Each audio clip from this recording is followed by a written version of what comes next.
Je viens d'être coupée. Je ne sais pas si ma liaison est très très bonne.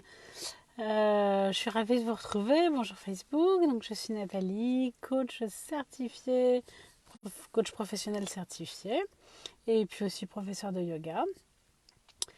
Aujourd'hui, c'est jour 10 de mon défi live 365 jours et je sors d'une journée de formation Ennéagramme qui a été riche, dense et surtout très très riche en émotions. Donc voilà, je voulais vous partager surtout ce qui s'est passé ce matin. Ce matin, on a commencé la journée par une méditation guidée au tambour par Sylvie, notre formatrice. Et ça a été un moment assez magique pour moi. C'est une méditation qu'elle a guidée sur lâcher l'ego. Parce qu'en fait, pour trouver ce qu'on appelle l'énéatype, il y a 9 types de profils en énéagramme. Pour trouver notre énéatype, le fondateur, Claudio Naranjo, disait qu'il fallait vraiment lâcher son ego, baisser son ego. Et dans son programme, il y avait des méditations pour pouvoir lâcher l'ego. Donc la méditation qu'elle a guidée ce matin, c'était sur lâcher l'ego et d'abord laisser monter les émotions. Alors directement, pas mal d'émotions sont montées en moi. Et puis je me suis retrouvée petite fille, j'avais pas le droit d'aller dans l'ascenseur. Et j'étais montée dans l'ascenseur avec une copine et l'ascenseur était tombé en panne. Et on était dans le noir et la copine hurlait. Et donc je me suis retrouvée dans ce moment d'enfermement. Voilà, c'est la première chose qui m'est remontée.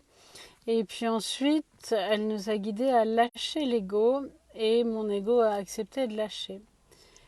Et je me suis retrouvée dans une espèce de vide que j'avais jamais expérimenté. Je ne sais pas si vous avez déjà expérimenté ça. Un vide agréable où j'étais en fait en contact avec mon être supérieur. J'en ai encore des émotions. C'était plein de douceur, c'était plein d'amour, c'était plein de joie. C'était waouh, waouh, waouh, waouh. Quand l'ego lâche, ça fait tellement de bien.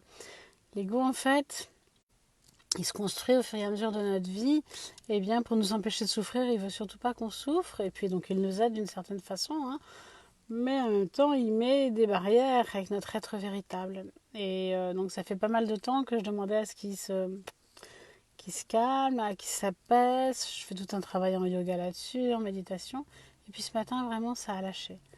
C'était trop trop beau.